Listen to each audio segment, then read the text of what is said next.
As humans, we all really need to feel connected to other people. It is essential to our survival that we feel like we can depend on others and others can depend on us, and that we feel like we're not alone in the world. And being connected is not the same as being around people, because we all know what it feels like to be around people and feel like you're not actually connecting to them. So true belonging means that you're actually part of a group or even part of one relationship where you feel truly seen and appreciated for who you are, and you don't have to be any different than that. And if we don't have that, if we don't have a sense of belonging to others, we don't feel connected to others, our nervous system actually feels unsafe. It feels like the same kind of danger that other situations might bring us, like being caught in traffic and being hit by a car. It's just the same kind of pain. Our nervous system cannot distinguish between, oh, this is just because I'm lonely, or this is because I'm actually in danger.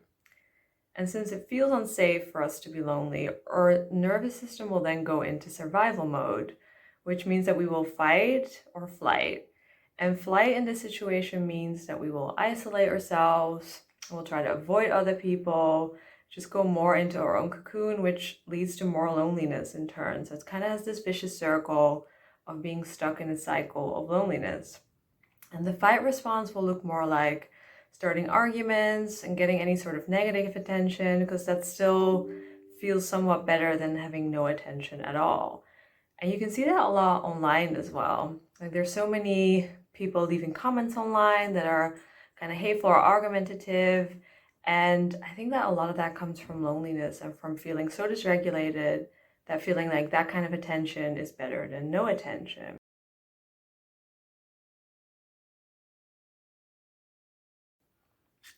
It's actually proven that loneliness is really unhealthy for us. There's so many health risks that come with being lonely. But apart from that, it can also really get us into a cycle of isolating us more or starting arguments with everyone in our lives, which only makes things worse. The antidote to loneliness and to the fight and flight response that comes with it is having true connections with other people. And that can mean just one person that you feel really connected with that will just listen and give heartfelt responses. And that's just actually there for giving their full attention to you. And the same goes the other way around. Like if you have people in your life that you think might be lonely, just giving them one heartfelt, hour where you're listening to them and responding to them, that can really create a ripple effect where they then feel more regulated, they feel calmer, more safe, and they can go out and have better relationships with other people too.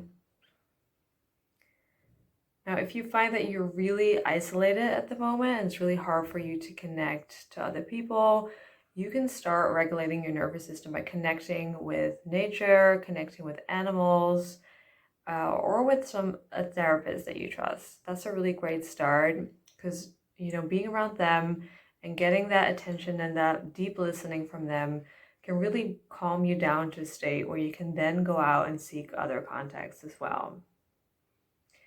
So if you're lonely, or if you know somebody is lonely, don't stick with this. Really try to find a way to calm your nervous system or to help somebody else do that, because it can really create a ripple effect and improve their relationships with tons of people around them.